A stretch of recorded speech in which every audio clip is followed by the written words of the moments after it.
اور سلمان صاحب آپ نے جیسے خود بھی کہا کہ کافی قانونی بندشیں تھیں کہ جب اس کو پروسیڈ کیا جا رہا تھا الیکشن کمیشن کی جانب سے. بینگ اے لا ایکسپرٹ آپ بتا سکتے ہیں کیا قانونی سکم تھے اس میں؟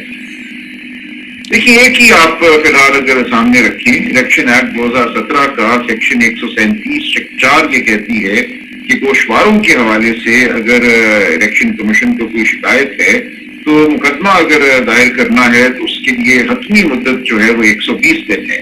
یہاں 2018-19 کے گوشواروں کے حوالے سے مقدمہ جو ہے وہ دائر کیا گیا 2022 میں، اکتوبر 2022 میں. تو بالکل یہ واضح ہے کہ قانون نے جو ایک اپنی فراست میں ایک بندش لگائی ہے کہ آپ تلوار ایک ممبر پارلیمنٹ پہ ہمیشہ کے لیے نہیں لٹکا سکتے. جب فارم بی فائل ہو گیا، گوشوارے فائل ہو گئے، ان کی آپ پڑتال کیجیے اور اگر اس کے بعد کوئی معاملہ سامنے آتا ہے مقدمہ قائم کرنے کے حوالے سے تو کیجیے. یہ نہیں ہو سکتا کہ 3-4 سال کے بعد آپ مقدمہ قائم کریں.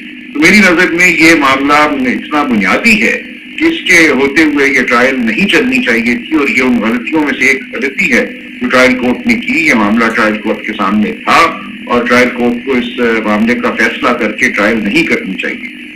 اچھا سلمان عبد الراجہ صاحب، آپ نے کہا کہ آج کے تک یہ سزا جو ہے اس کا کوئی وجود نہیں رہا، یعنی کہ آپ یہ کہہ رہے ہیں کہ ایز وی اسپیک ناؤ سزا ختم ہو گئی ہے جب تک فردر اس میں کوئی پروسیڈنگ نہیں ہوتی ہے. تو کیا وہ الیکشن میں حصہ لے سکتے ہیں جب تک کہ دوبارہ سے معاملہ ریزیوم نہیں ہوتا عدالتوں میں؟ دیکھیں اب یہی معاملہ ہے ڈسکوالیفیکیشن والا. الیکشن کمیشن نے ایک نوٹیفیکیشن جاری کیا ہوا ہے جس نے ان کو نااہل قرار دیا ہے. اس نوٹیفیکیشن کے حوالے سے اب معاملہ الیکشن کمیشن میں اور پھر شاید عدالت میں آئے. یہ بحث وہاں ہوگی کہ اب اس سزا کی معطلی کے بعد کیا ڈسکوالیفیکیشن یا نااہلی قائم رہ سکتی ہے. یہ ایک قانونی معاملہ ہے جس پہ بحث ہوگی.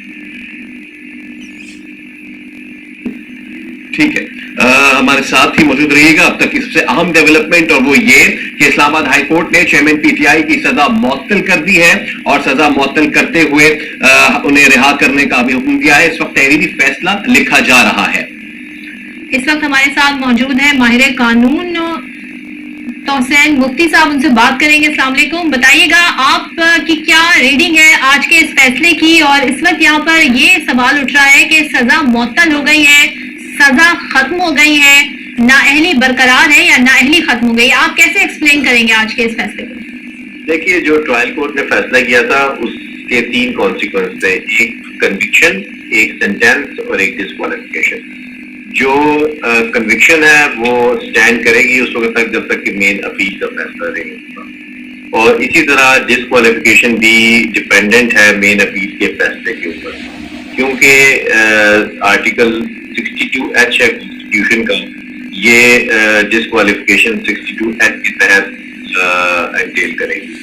جہاں تک سزا کا تعلق ہے جو وہ گزار رہے تھے، صرف for the time being high court نے اس سزا کو معطل کیا ہے کہ جب اپیل کا فائنل فیصلہ ہوگا تو پھر دیکھیں گے کہ یہ سزا برقرار رہنی ہے یا نہیں. اگر برقرار رہنی ہوئی، ہائی کورٹ نے فیصلہ کیا کہ ٹرائل کورٹ کا فیصلہ درست ہے، اس صورت میں پھر چیئرمین تحریک انصاف کو واپس سرنڈر کرنا پڑے گا، اس کی سینٹینس سرو آؤٹ کرنی پڑے گی.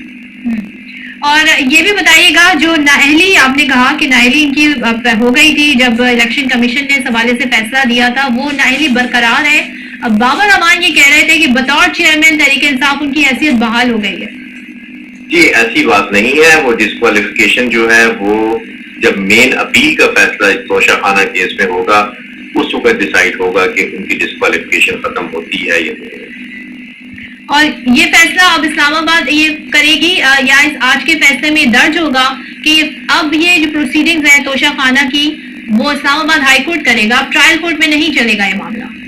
جی آبویسلی ابھی فی الحال جو اپیل فائل کی ہوئی ہے چیئرمین تحریک انصاف نے، اسی اپیل میں ایک ذیلی درخواست تھی جس میں یہ سزا سسپینڈ کی ہے. اپیل ابھی پینڈنگ ہے، اس پہ کسی آنے والے وقت میں جو بھی ہائی کورٹ مناسب سمجھے گی وہ ڈیٹ فکس کر کے اس کی ہیئرنگ ہوگی، ہیئرنگ کے بعد فیصلہ ہوگا.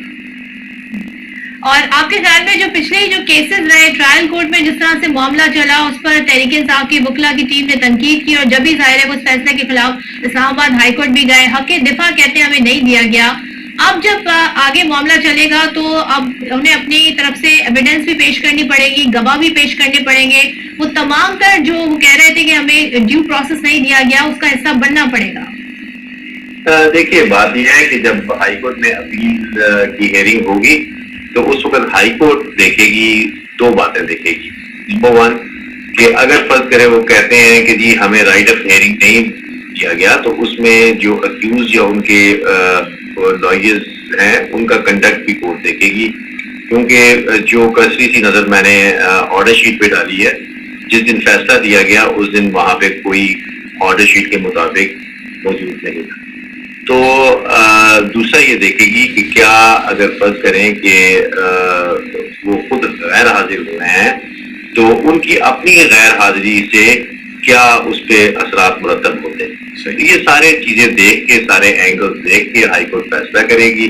اور اگر فرض کرے ہائی کورٹ نے یہ سمجھا کہ ان کو حق دفاع دینا ہے تو اس صورت میں کیس واپس ٹرائل کورٹ کو ریمانڈ ہوگا, ادروائز ہائی کورٹ خود بھی فیصلہ کرے. ہمارے ساتھ ہی رہیے گا. اس وقت ہمیں جوائن کیا بیرسٹر عابد زبیری صاحب بھی اب ہمارے ساتھ موجود ہیں. بیرسٹر صاحب بہت شکریہ. اب تک کی سب سے اہم ڈیولپمنٹ ہے, اسلام آباد ہائی کورٹ نے چیئرمین پی ٹی آئی کی سزا کو معطل کر دیا. سر آپ کی کیا قانونی آ رہا ہے اس میں؟ بسم اللہ الرحمن الرحیم. دیکھیے اس میں معطل تو ہونی کی سزا, کیونکہ یہ 7 سال سے کم تھی اور 3 سال کو سزا ہوئی تھی اور 6 مہینے کی آئی تھی ریمیشن سے مل چکی سزا ہے جو 14 اگست کو سبھی مملکت سے لوگوں کو دی تھی. تو یہ ویسے کم تھی, اس کی قانونی طور پہ اس کو نارمل کورس میں سسپینڈ ہونا تھا, وہ جو آج سسپینڈ کر دی ہے اور ان کو ایک طرح سے بیل کی گئی ہے, وہ رہائی ان کی ہو سکتی ہے اگر ان کو کسی اور کیس سے گرفتار نہیں کیا جائے. اچھا, اور سر یہ بھی بتائیے گا اب یہ کیس جو ہے آگے بڑھے گا, فوری رہائی ہوگی ان کی آج, لیکن سزا برقرار ہے, سزا معطل ہوئی ہے جب تک حتمی جو مرکزی وکیل جو اپیل ہے اس کا فیصلہ حتمی طور پہ نہیں ہو جاتا. ایسے ہی ہے؟ جی بالکل ایسی